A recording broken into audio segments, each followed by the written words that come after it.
Hello, my name is Margie Burns. I'm a professor of linguistics at Purdue University, Indiana, USA.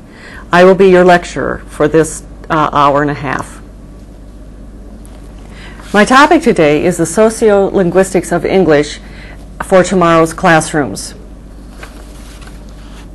The English language is now a global language, and it is present in the society of many, if not most, regions and countries of the world. It, along with other features of the cultures of these places, has unique properties, its role, status, forms, and functions. That is, there are many Englishes, varieties which reflect the unique cultural and social context of its users. And it is English in Europe, European English, if you will, that is my area of focus. This is the part of the world and the meaning of English there that I have been studying. And my work has been based on a theoretical framework which is drawn from sociolinguistics.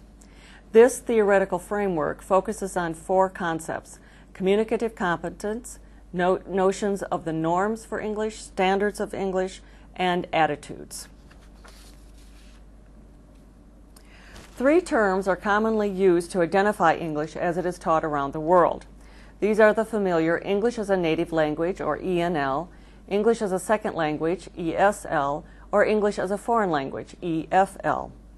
Although there is a debate on the usefulness of this three-part distinction, it is necessary still to work with these terms, partly because they are so common and because they are commonly understood, and they do have a usefulness when we are trying to understand the role of English in the global context. These terms are generally associated with three distinct historical contexts of the development of English as a second language. These contexts have been described on the basis of a metaphor of the concentric circles of English.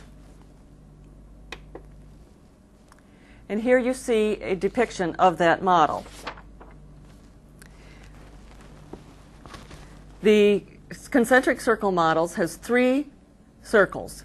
The inner circle, the innermost circle, which refers to those countries in which English is used in all aspects of daily life. And countries that are associated with this model are Australia, Canada, New Zealand, the United Kingdom, and the United States. These are the countries where English is a primary language and where it is norm providing. That is, speakers in other countries look to English as it is spoken in these countries as their models when it comes to learning and teaching English. The second circle, the outer circle, refers to those countries in which English has been transported as a result of colonial powers. For instance, we have English in countries of Asia and Africa and South Asia and Southeast Asia. Bangladesh, for example, Ghana, India, Jamaica, Kenya, Malaysia, Nigeria, Pakistan, the Philippines, Singapore, South Africa, Sri Lanka, Tanzania, and Zambia. These are not the only countries, but these are representatives of this particular circle. It is here where English is one of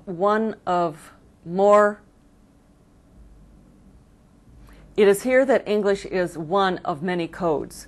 It is not the only language used by members of the population. And here it may be an official language, a state language, an associate language, and have a status that is commensurate with those roles. These are contexts that are also considered norm developing.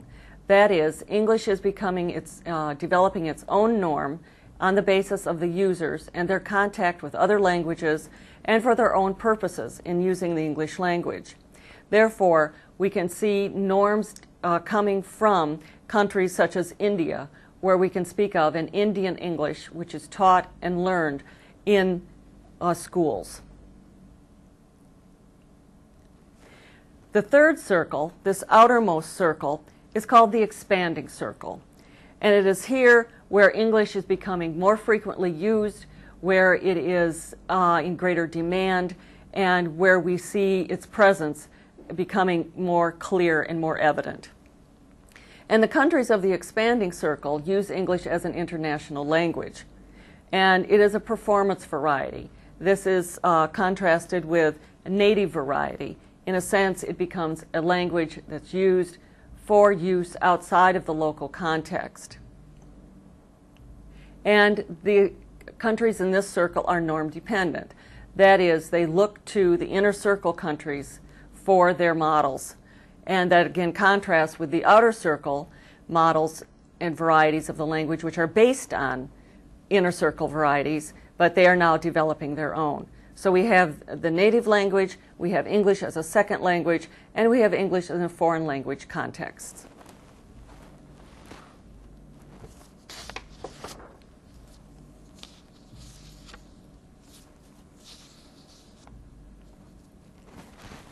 This has impact for the teaching of English in each of those areas. For example, in the classroom, in the expanding circle, you will find more commonly, at least historically, the British model of English used as the target for the learners. However, in the outer circle, it will be the local variety of English that was becoming the norm and the model for the classroom.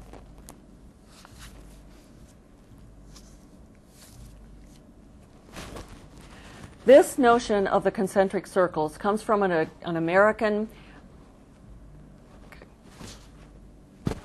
The notion of the sociolinguistic dimension of this through the circles of English is from a scholar, Braj Kachru, who is a native of India but now lives in the United States and is a professor at a university there. He has done extensive research on English in the outer circle countries, particularly his native country, India, but he has also provided a framework that is useful for looking at other languages and, other language contexts and English in those contexts.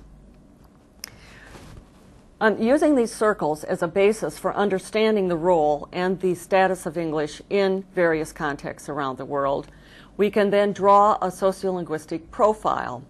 This is another notion that Kachru has offered for studies of English in the global context.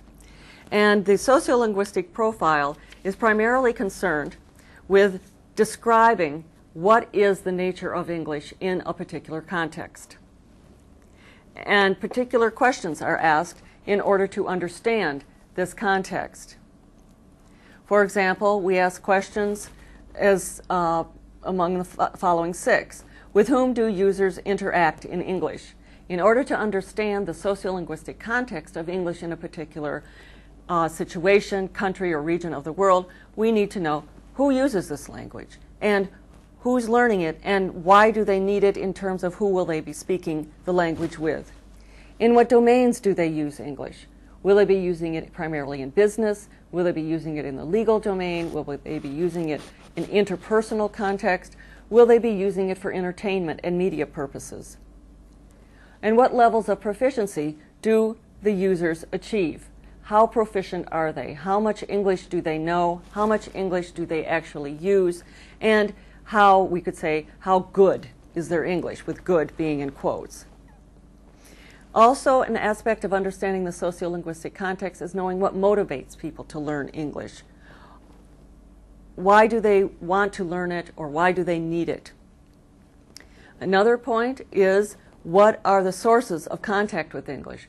Where do they have contact with English in terms of in their environment? Is it something that they see every day, perhaps on signs or billboards? Do they hear it in the radio? Is it something that they have contact with at the workplace or in free time, recreation time, for example? And finally, what value do local institutions place on the language and its learning? What is the status of the language in schools?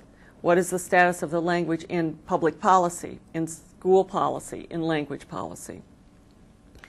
By addressing these questions, we can get a picture of what the language is in a particular context. And we can also begin to understand the differences from one place to another, as well as the commonalities.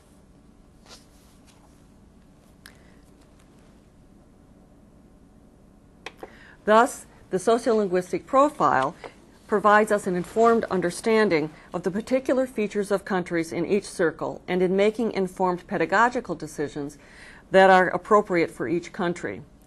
Based upon the assumption that each country, although sharing basic characteristics with others in the same circle, that they have salient features that distinguish them both societally and linguistically with respect to English. And we can go back here and think about the countries, let's say, in the expanding circle. As we looked at, they were Germany, or excuse me, we had countries, China, Egypt, and so forth, and former countries of the USSR. So Russia would be an example of an expanding circle country. So we can, if we stop just for a moment and consider English in China and how it is used and learned and taught, and the reasons for its being taught and the way that it's taught should differ from the way that it's taught in the former Soviet Union and in countries such as Japan, which have different needs for English, have a different background, have a different history with the English language. So the sociolinguistic profile has two parts. The first describes who the users of English are, what segments of the population they represent, their level of English proficiency, and their attitudes toward the language. It also traces the introduction of English into the culture and the extent of its presence in the local environment. The second part of the profile characterizes the uses made of English by these users and the domains in which it is used. Let's stop for a moment and consider a particular context. And I think that it would be, let's stop for a moment and once you make a mistake, you make it again. Let's stop for a moment and look at a particular context with respect to these questions. And let's talk about, in particular, English in Russia with respect to a sociolinguistic profile. So let me ask you, on the basis of the questions we've been working with whom do users interact with English in the context of Russia? I think that that's mostly for business people. That's the main tool of that when they're having international relations between each other. Mm-hmm. I mean, in schools, for sure, students, school children and teachers. Media, I think. Okay. Yes. Billboards, we were talking about also lots of English on billboards here in Russia now. I mean, what do you think? Well, I think more and more people need English as an international language because more and more people from our country just have tours abroad. Mm-hmm. And so they have just to speak just to know the minimum of everyday English, just to communicate on different themes, I suppose. Mm-hmm. Ivan? I agree with my colleagues. I think business is the most the area where we need English more and more, because Russia is in the process of integration to international business sphere, and we need English for communicating with businesses abroad. Okay. And with whom, what particular individuals, or what group of individuals or representatives of groups is English, do Russians need English? So are they working, let's say, with their counterparts in business, or are they working with people at different levels within business or media? Well, I suppose counterparts. It's my opinion, of course. Okay. Though I am not a businesswoman. Yeah, but okay. Yeah, there are different levels of using it. I think that lots of businessmen now are talking to the other businessmen, even from the countries that are not having English as the main one, mm-hmm. just through this language. I mean that if the businessman from Russia is talking to a German businessman, he will use English. And even in the streets in Germany, Russian businessmen will talk to the people in English. I think that not only business, but also basic language will be in other countries, will be English. Okay, so it's not just businessmen talking to businessmen or businesswomen talking to businesswomen, mm-hmm. but there's also the need for proficiency that allows them to interact with hotel personnel and sure. with transportation people and so forth when they're not in their business meeting. That's right. So the kind of communicative competence they need would have to have aspects of both, at least both inside business and outside business, perhaps not in every aspect of daily life, but certainly in whatever is attached to their business trips and so forth. That's right. Okay. Okay, let's go to the next question. In what domains do they use English? Would you say it's more in the workplace than in personal domains? Well, my opinion is it depends on the situation. Okay. Because sometimes they have negotiations, professional negotiations on their business, which the theme is connected only with their business. And after these negotiations, they have just to relax themselves and go somewhere. Okay. And So they, socializing. And yes, and of course, I suppose they won't speak on business. I in think such a that amount. business, when they have negotiations, they Yes. usually use interpreter. oh, Yes. for high-level Yes, negotiation. that's right. Yeah. Yeah, but when Well, I suppose I'm sorry, not only for high level, but just not to have some misrepresentation. Yes. But perhaps during the Yes. socializing time, everyone So relaxes serious. and yeah. Well, that makes sense. Yeah. Okay, and then the next question, and we've addressed that a little bit with your answers. What levels of proficiency do users achieve? It depends upon their needs and what they're going to be doing with the language. Okay, and what motivates people to use English? Why do they learn English? Why do they want English? Why do they need English? What motivates them? What makes them want to do this? If people want to communicate with other people abroad, for example, with gain business representatives from abroad, they need to speak English because abroad in Europe they speak English. Basically, all businessmen, all people working in international companies and not only international companies, they speak English, and for communicating with them, we need, for example, Russians. We need to speak English, and without English, we cannot go and talk to the hotel manager, for example, to the shop, to the store, and we cannot go to the office of a company. We want to make a partnership. Okay, so some of this is related to then their employment. They need this for employment and for perhaps getting a job, getting a better job, being able to perform their job better, and so forth. Are there other reasons that we could consider motivations? Perhaps we've been focusing on the business domain, but what about outside that domain, or individuals who are not in professional circles where they use English all the time? What might be other reasons that, let's say, an average Russian, if there is such a thing, what would that average Russian have as a reason to learn English or want to learn English? I think that we should talk about groups of people, so different ages, different proficiency, and Okay. so forth. Different themes.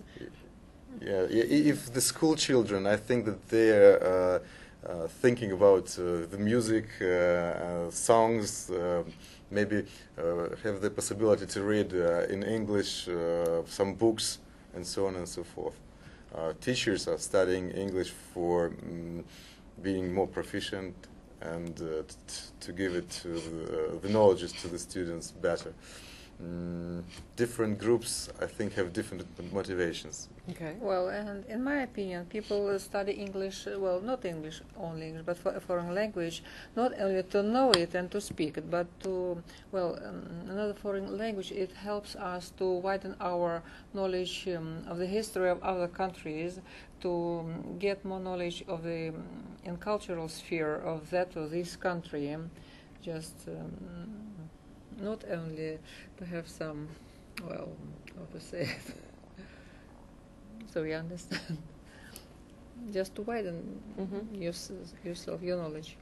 And that ties in with the concern that if you read it in the original, you have more Yes. direct Yes. access to Yes. the information, and you don't have these discrepancies between a translation that inevitably arise when you're working with two languages. And then when you read books in original, you think English, and you try to know more about this country, about its culture, about its other sides of development, I suppose. And you're also more engaged Yes. with the language Yes. as you're reading it. You're trying to understand what you're reading, not only in terms of content, but you're really cognitively involved with that process of understanding that text. And so your English competence develops through that interaction and engagement. Yeah. Okay, and then sources of contact with English. What are the sources of contact with English? We talked about a little bit, but if you were going to, say, list where do Russians have contact with English, where does that happen? What would you say? So we can speak from our own experience. Sure, that'd be For great. example, I was working at the Ministry for Anti-Monopoly Policy and Support to Entrepreneurship in the International Department. We had contacts with many countries with similar organizations. We held conferences, we exchanged information because we had very many programs on cooperation with those countries, and all those contacts and cooperation brought its effect, because Russia is now building a market society, yes, and we are the beginners here. Well, then we were preparing visits of our leaders to foreign countries, getting information from abroad on this or that point. Okay. So this is mine. Okay. Experience. You okay. See? No, that's a good. Those are good illustrations. What happens when a Russian wakes up in the morning and turns on the radio or picks up a newspaper or turns on the television or leaves their apartment and goes out into the city or out into their town? What kind of contact might they have with English in that part of their day? I think they can talk to tourists who are coming to Russia. Every year the amount of tourists is larger, and it's not only from the countries where English is state language, but from the second circle. Yes. Everyone tries to talk to them in English, for sure. There are some newspapers in English here in Russia. I mean, Moscow Times, Russian Journal.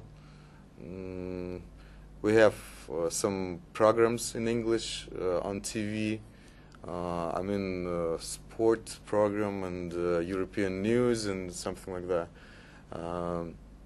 We have the library of foreign languages, where lots of people are reading English books.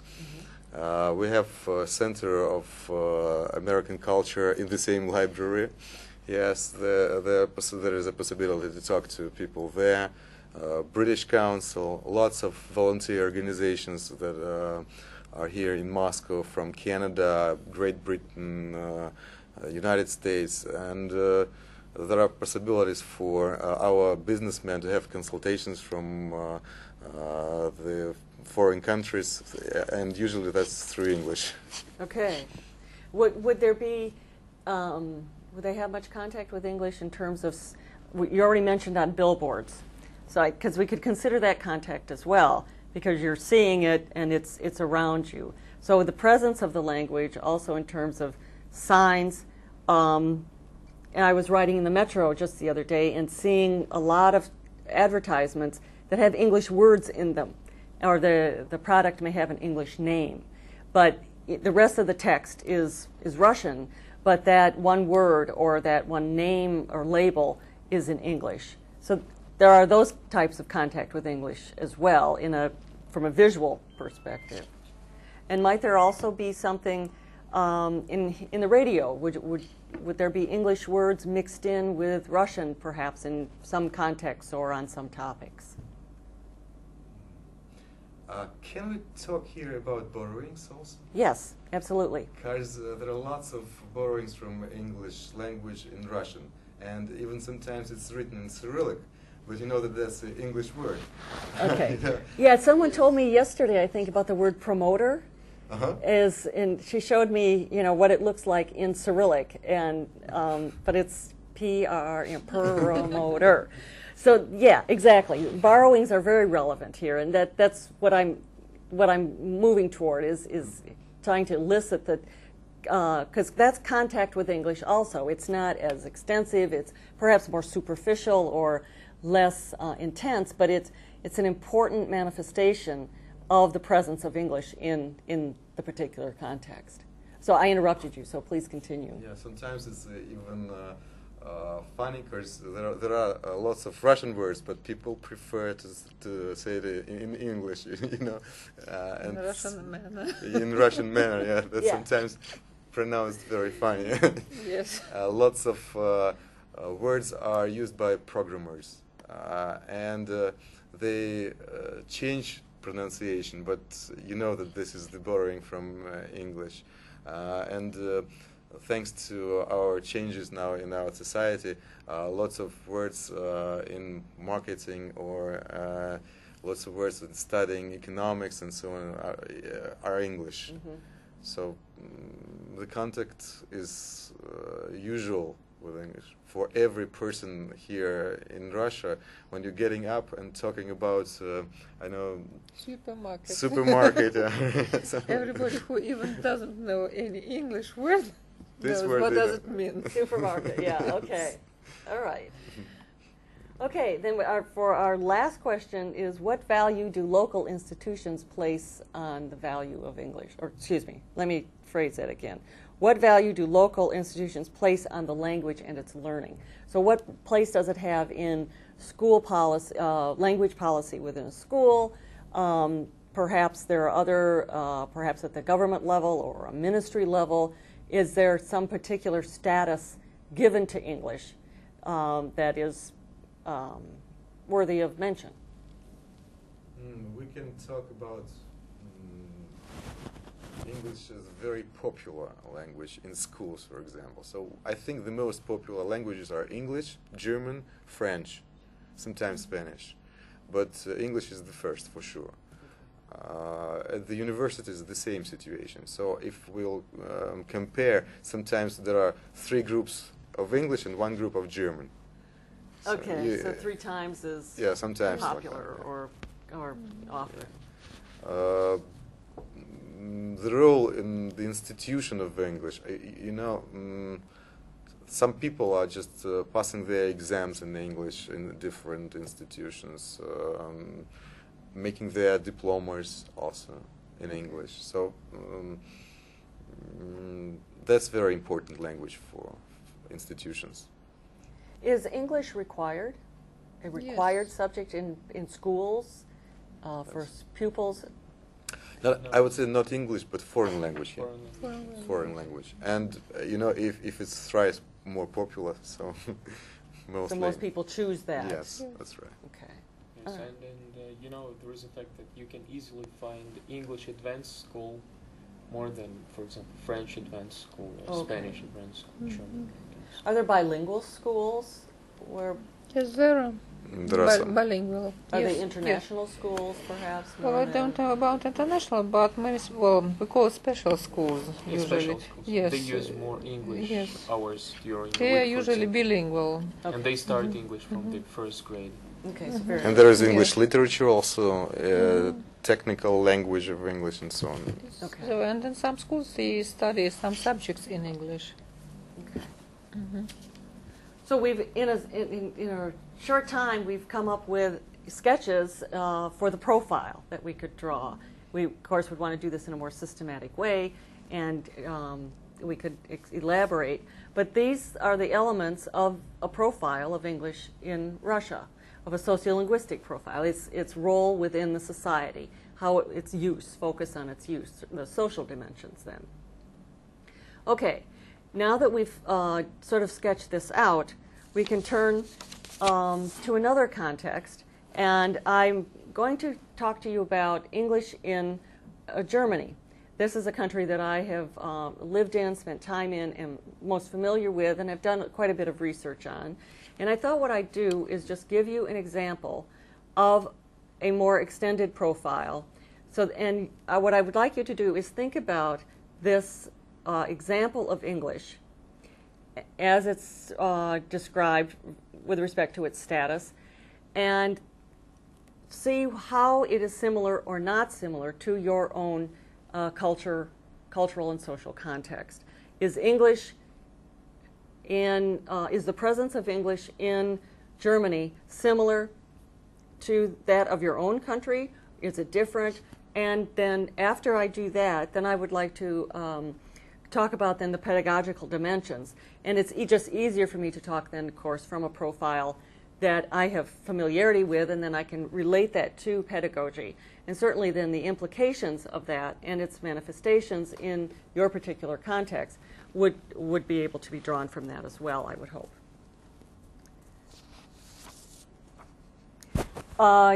Germany in particular with respect to English. Germany has long had contact with the English language and English speakers. Its earliest period of significant influences was from the mid-17th to the mid-18th centuries, particularly on the nobility, intellectuals, and educated members of society, as represented by the establishment of coffee houses, where the intellectuals would gather, drink coffee, and talk about all the matters of importance to them. Of course, there was also the imitation of English style of gardens that, again, among the nobles, this was a sign of their cultivation and their awareness of world affairs. And then there was a translation of Shakespeare into German, which in the literary circles was a key event with respect to a relationship with the English language, that making it available not in the first language, original language, but through German. And this was considered a considerable intellectual achievement. The story of Germany's exposure to English in the 20th century changes after 1949, when there was the partition of Germany into different sectors. And then the part of then West Berlin and of Eastern Germany, which was to become the German Democratic Republic, had a very different experience with English than the other sectors. Being closed off from the western sectors and the western part of Berlin limited the kind of contact, the extent of the contact with English. And as a result, in what is now Western Germany, there is much more facility with English, much more proficiency in English. And because of the contact with American English, there was a preference in some circles for American English because it was associated with the modernization efforts, the rebuilding efforts, and of course with the political and economic and then military status of the United States. This went with that interest in American English. However, British English remained as the model for the classroom and continued to be considered the more elite preferred model in terms of its acceptability in an international perspective. In Germany, modern foreign languages are compulsory in the classroom, as we have seen for the case of Russia. And normally they start learning English at grade 10, although, or excuse me, at age 10, and grade 5. Although there are examples now of schools that offer English much sooner and offer it not only in the first year of schooling, but even preschool. The demand for English, the interest in learning English is such that parents are exert enough pressure that they want English much earlier for their children. This is not only true for English, but other languages as well, but English certainly has a prominent place in these efforts, in these initiatives. English is the language most often chosen by students or their parents to learn. At the secondary level, over 90% of pupils choose English as their first language, while at the primary level, already 8% have English as their first foreign language. Schools also, or bilingual schools also offer programs in English. And of course, it's bilingual, but much of the content is taught in English, and the students may have some German instruction, some time spent learning some subject matter in German, but for the most part, the courses are taught in English. So this is a form of content-based instruction. And this means that the teaching is focusing, or that the medium of instruction then is English. The focus is on the content, not on the language. And therefore, they are getting their education, of course, through this other language, and yet maintaining their level of educational preparation as if it were in German.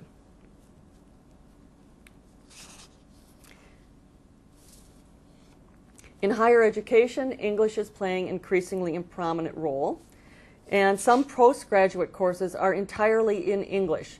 Students may either, there is some distance education with English as the medium, but you'll find that German institutions often have international programs on site, and these are in English primarily because even though it's a German institution, often the instructors and the materials are either Americans or British, and so the language of the classroom and of the entire instruction would be English as well.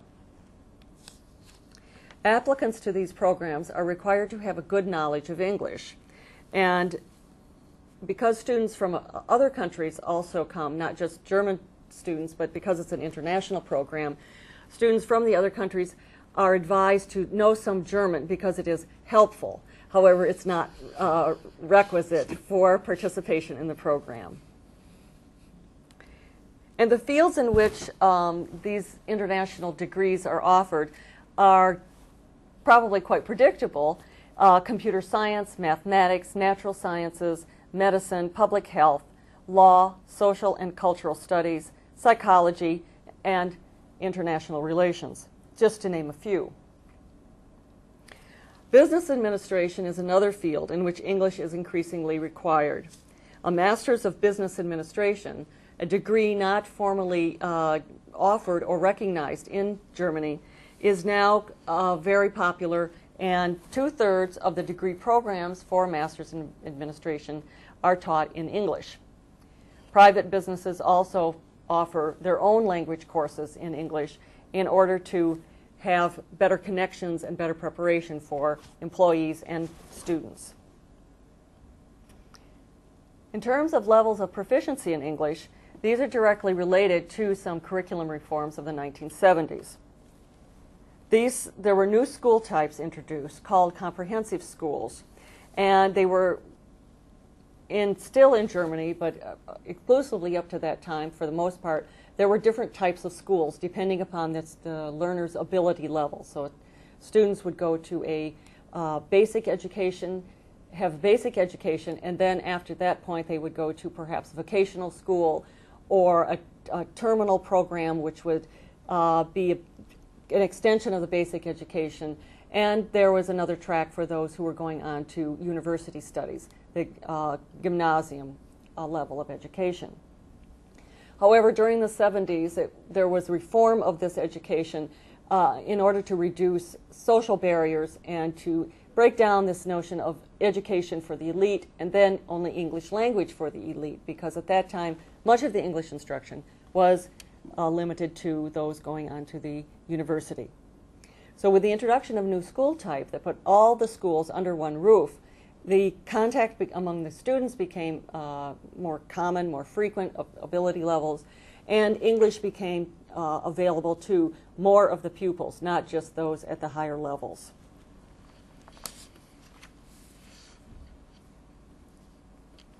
So just how proficient are Germans in English? According to some statistics, Germans claim that they have knowledge of,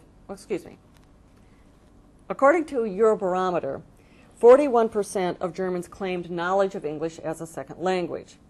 However, we really don't have good figures yet on how good they are, but they claim to have knowledge and to have ability to use it in some contexts.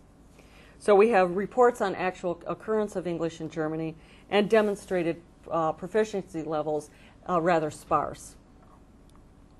So why do Germans use English? In what functions, what areas is it common for them?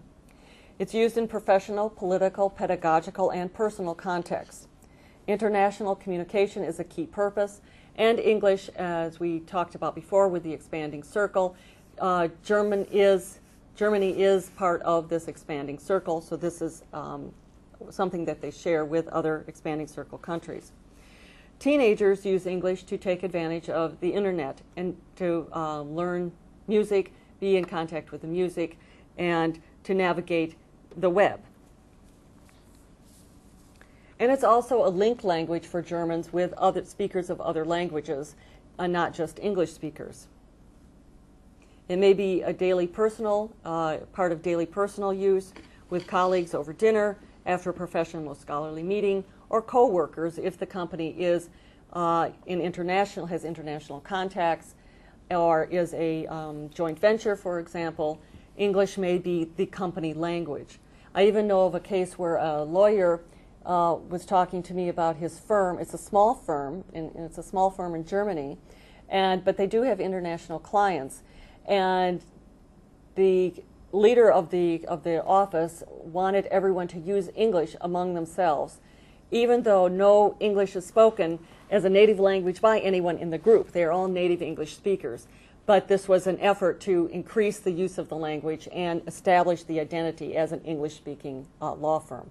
From what I understand from this particular individual, this was not successful, and German continues to be the language in daily use.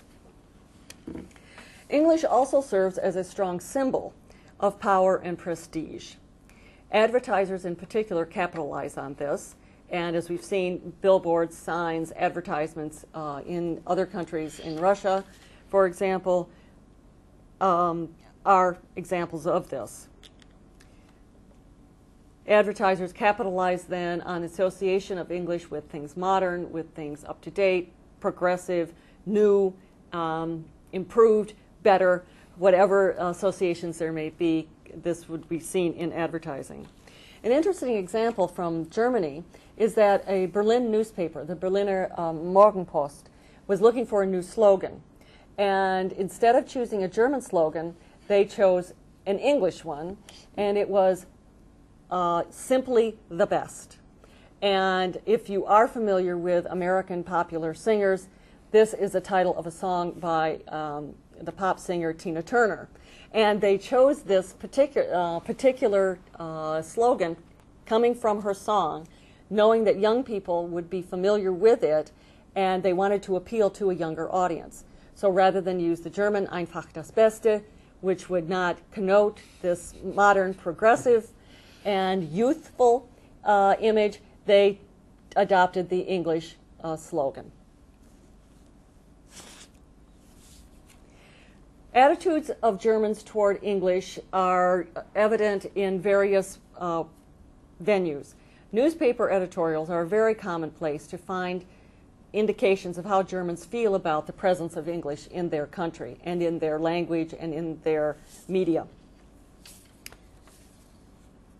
And there has also, and the reactions I'm talking about there are generally negative ones, criticisms of there's too much English being used, the English language is infiltrating German and spoiling it and polluting it and making it less German, and we should try and stop this. And there have even been discussions by legislators to adopt a law that would limit the use of English. And we have seen this in France, for example, a couple of legal initiatives to curb the use of English, and Germany is interested in trying to make something similar work. I don't think they're going to be very successful. English is quite entrenched in this country, and they also recognize that it's hard to stop the introduction of new terms and new notions linguistically into another language. So there we are talking about borrowings again.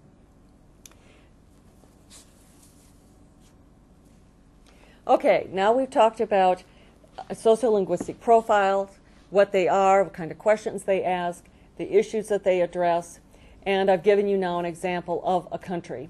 And if we look now to, we can go back now to Russia and see what you all think in terms of what I've told you about Germany, what similarities and so forth do you see, and that would help us refine the profile that we sketched out before.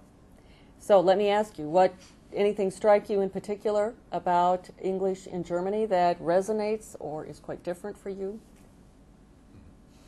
You know, this negative reaction of lawyers and the people who are sitting in this parliament, that's typical even for Russia too, because everyone wants to say that's too much English in Russian, too many borrowings, really, and sometimes people use the words and it makes a special jargon, I think, in Russia. And so lots of Russian linguists wants to stop it a little bit. The linguists Yes. themselves. Okay, that's interesting. Okay, other differences, similarities. Well, I suppose it's interesting to stop it, but I suppose it's impossible to stop it because, well, English, well, if I may say, invades more and more countries. Yes, and it comes to our life in all aspects on all aspects and on all levels. And I suppose that very soon every country will have its own language, yes, and his own language plus English mixed with the English language. Okay. Of course, maybe it's not very good because each country must have its own language. But still, Ivan, did you we notice? shall see. Oh, excuse me. We shall see. We shall see. Yes. Ivan, did you notice when I was talking about Germany any similarities, differences between the situation here in Russia? Well, I wanted to tell about the borrowings. Okay. If in our language, in Russian language, we don't have a synonym or the proper word for definition, the English word, so we can take it into our language and use it, because we have, for example, if we live in the century of international technologies and progress, so there are new things in English, for example, and we still don't have it in Russian, so we can take it for defining the things we're talking about. Okay, so you take a little bit different view. Well, And I want to say that there are lots of international programs at the universities now, and that's very similar to what you were telling us about Germany. I think that there are lots of people from different countries, and they use English as a, I would say, state language at the university. Okay. And we have in Moscow several universities that are international, and students from different countries use English as a language of communication.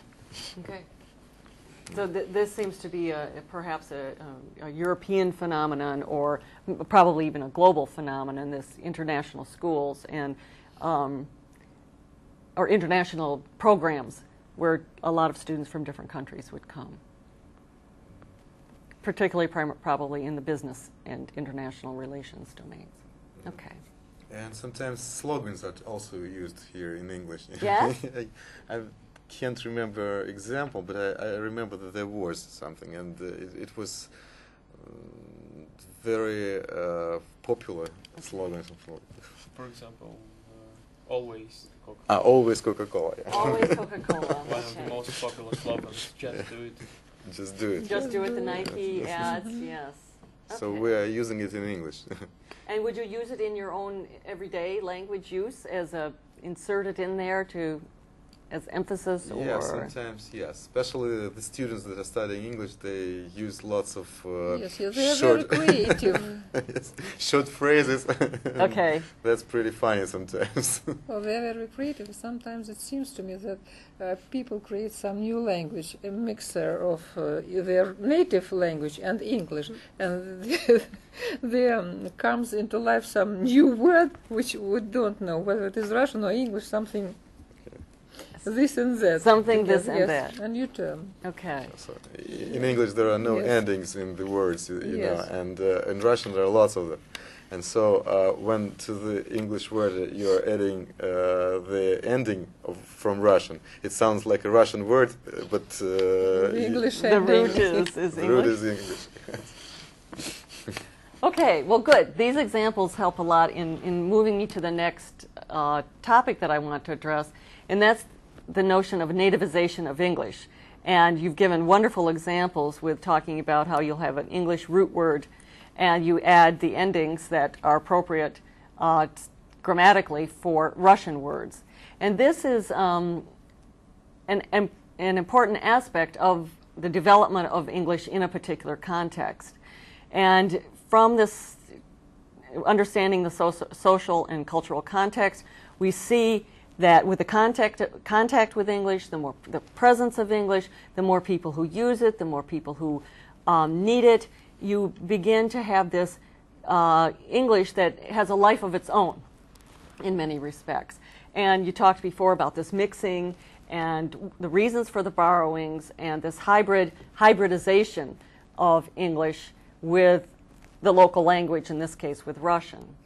The interesting aspect of this, and if we can go back and think about the circles, and why don't we look at them again for just a moment.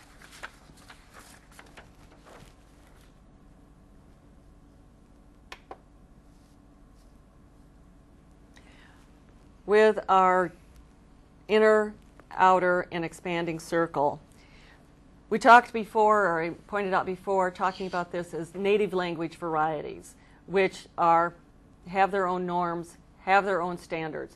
When an American child is given grammar instruction in school and taught English grammar, there's one standard that is used, one norm that they learn in school. And this is often exported outside the country to especially expanding circle countries. Yet what has been happening, and we see examples of this in the outer circle, is new varieties of English develop. And these new varieties, while not always recognized, as you pointed out, there are some linguists who are concerned about these development of new varieties or this mixing of languages. Yet there are contexts where new Englishes are being recognized and used as models. And I mentioned India before, for example. Or in the case of Nigeria, we would find that there's an English there that we can identify as a Nigerian English, and that it is the language, or is the variety of English that is taught in schools and used by everyone. Even though they may say that our English is British English, it's rather more accurate to say that it's British-based English, and it is such as an American English was British-based, but has become its own variety in its own right. And so this is what we see happening here. Now, while we can talk about Indian English, Nigerian English, and so forth, we may also be able to talk about expanding circle varieties of English. Now, they're going to be a little bit different to some extent, but they have the potential to develop a variety that is uniquely their own. And German English, for example, I would say that we can identify a German English, and its characteristics are identified by the way it sounds. When most Germans speak English, there are of course exceptions who are indistinguishable from native speakers, but when most Germans speak English, they have accents that are identifiable as German. And it says, I am a German using English. And they may also have word choices that they make that are perhaps not native speaker, but would be typically appropriate within a German social interaction. So we have this notion of expanding circle developing its own varieties. I can give you another example of this from a language teaching perspective. I have been working with colleagues in China who are developing a textbook for college level English. English language teaching is going through considerable reform in China, and they need to produce new materials. And I have been asked to be the what I call the language editor for this set of textbooks. And I received the chapters written in English, and they asked me to look at them to make sure that there's no unidiomatic uses, to catch any grammatical or semantic or phonological errors. But I've been put in a difficult position because I recognize that languages develop differently in distinct contexts. For example, I talked about German English. In China, when English is used, it's identifiable as not being a native speaker English. And I don't just mean from the pronunciation perspective, but also from the way that they have, particularly in this textbook, set up dialogues, the way that they interact with one another, or they were representing interaction in English. And I have been in a situation where if I would change everything to sound American, since that's the variety that I know best, something would be lost in their dialogues, in their examples, because it would not represent Chinese ways of interacting, Chinese ways of thinking and behaving. And if I were to take that away, I would be asking the learners to behave like Americans. And they're not becoming Americans through using English. They are Chinese using English as a means of international communication. And so their own national character or personality or mentality, whatever we want to call it, it should come through the language and should be identifiable and useful in that aspect.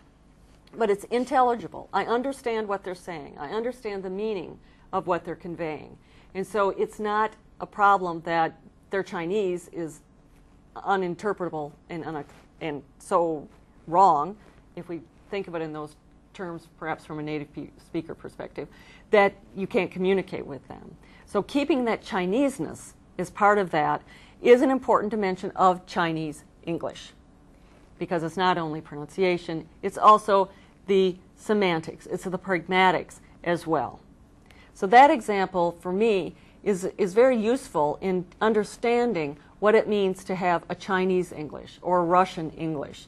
I know that in many cases, even when I talk about German English among Germans, they laugh and they say, oh, that's just bad English. That's just Germans' inability to learn English well.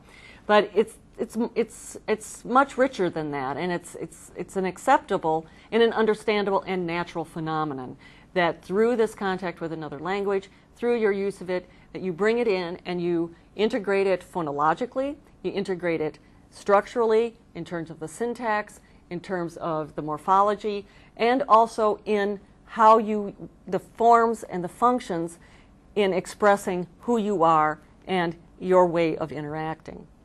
So to give an example from the Chinese textbook, they were being very formal in their greetings with one another. And it was particular in cases where it was a professor and a student, where they had examples of that interaction, which in an American context, it would be much less formal. But for a Chinese context, even if they're using English, it would be important to represent this distinction. So that I left there, because that is appropriate, socio-linguistically appropriate for those learners. Okay, so if we can have these different Englishes, and we can have these different contexts, and we can have these different purposes and uses of the language, what implications might this have for language teaching? And I can represent this by introducing two approaches to language teaching. They are not the only two, but they are a way, of course, of categorizing and showing differences in different approaches to language teaching.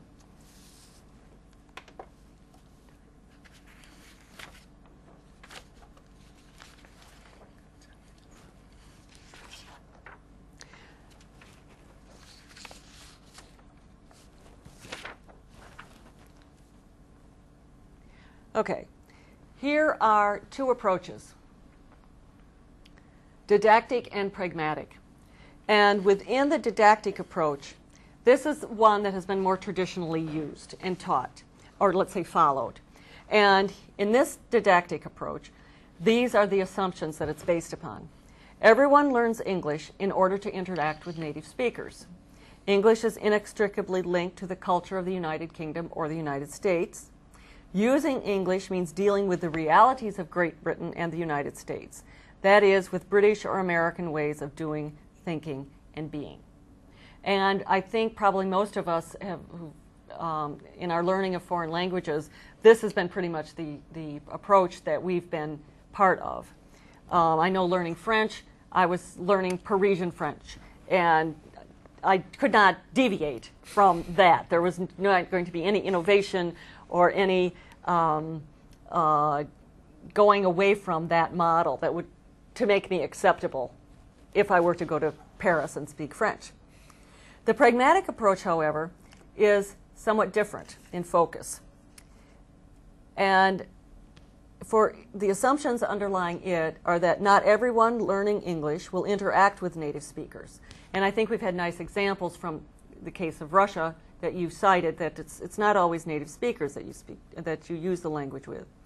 And in fact, the assumption continues, Russians or Germans or whatever the learners are more likely to interact with speakers from other expanding circle countries, as well as from outer circle countries. The second assumption, English is not associated with inner circle countries alone, but can be used to express social and cultural meanings, not a part of the lives of British or Americans. And the Chinese example I just gave you would illustrate that. Using English can mean dealing with local realities, local ways of doing, being, and thinking as well. So the pragmatic approach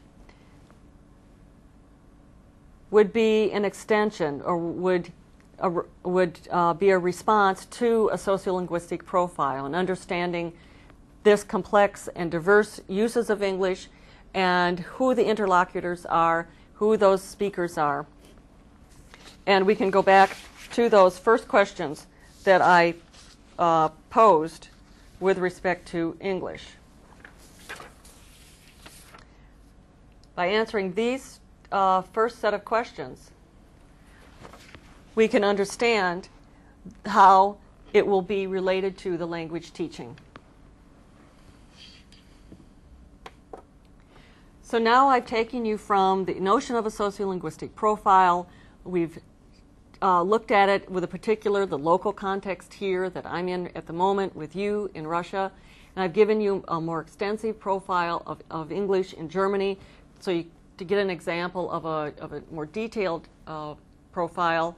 And then we've looked at the manifestations of this and the implications of this with respect to the English language in terms of its nativization, its being made local, its Germanized, being Germanized, being Russianized, and being Chineseized, whatever way we want to direction we'd like to go.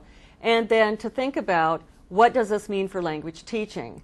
And it seems that given the sociolinguistic reality of English in the expanding circle countries, that the didactic approach perhaps is not exactly going to be the one that's most productive given the needs of the society, given the needs of the learners, and the exigencies of the English language in this context.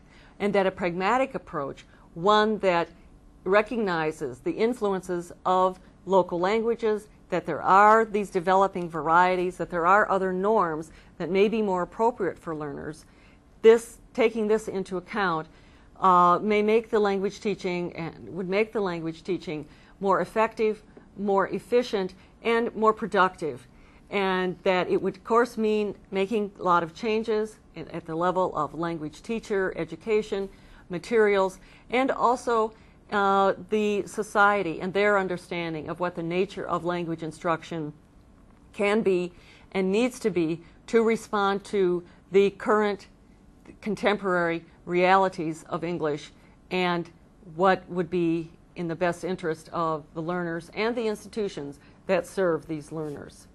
So we would need to have a focus on communicative competence, how we would define that it would not be identical for all learners. depending upon why they need the language, who they'll use it with.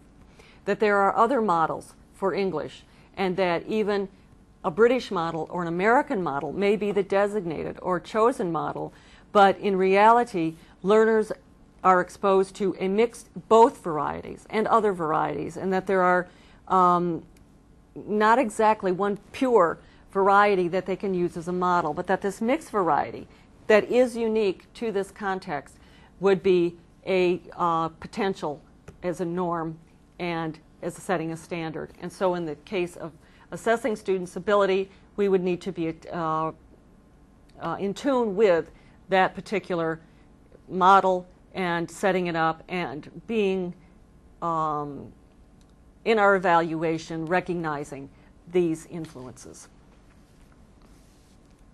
So in summary, what I hope I have been able to do is to lead you through this sociolinguistic concept and profile and highlight for you its potential usefulness in not only understanding a particular context from as a description, but also in working from that profile to implications for language teaching and language learning. And with that, I would like to entertain questions or comments. If we have time, we can extend those as long as you would like. Thank you very much for your attention.